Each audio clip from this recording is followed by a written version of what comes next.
வருஷத்துக்கு ஒரு தடவை குலதெய்வம் கோவிலில் எல்லோரும் சேர்ந்து சாமி கும்பிடுவோம். ஒரு 30லேருந்து 35 பேர்கிட்ட நாங்கள் எல்லோரும் ஃபேமிலியோடு சேர்ந்து போவோம்.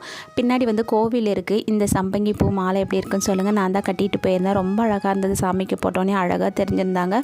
வீட்டில் இருந்தே எல்லாம் கருவாட்டு குழம்பு, கீரை எல்லாமே கூழ் எல்லாமே செஞ்சு எடுத்துகிட்டு போயிட்டு கடா வெட்டி சேவல்லாம் இருப்பாங்க, அறுத்துட்டு கூழ் ஊற்றிட்டு அதுக்கப்புறம் வந்து அதெல்லாம் க்ளீன் பண்ணிவிட்டு சமையலை வந்து ஸ்டார்ட் பண்ணிவிடுவோம்.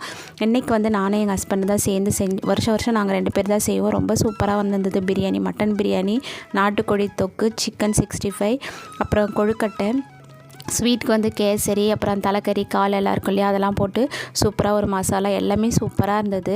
திருப்தியாக சாமி கும்பிட்டு இன்றைக்கி மனநிறைவோடு வீட்டுக்கு வந்திருந்தோம். அவ்வளோ ஒரு சூப்பராக பாசிட்டிவ் வைப்போடு சூப்பராக இருந்தது. வருஷத்துக்கு ஒரு தடவை இது மாதிரி குலதெய்வ கோவிலில் எல்லோரும் ஃபேமிலியும் ஒன்றா சேர்ந்து போய் சாமி கும்பிடும் போது அவ்வளோ ஒரு மன நிம்மதியாக சந்தோஷமாக இருக்கும். இந்த நாளை நாங்கள் எதிர்பார்த்துக்கிட்டு இருப்போம், எப்படா வரும் அப்படின்னு சொல்லிட்டு. இந்த வீடியோ பிடிச்சிருந்தா சப்ஸ்கிரைப் பண்ணுங்கள்.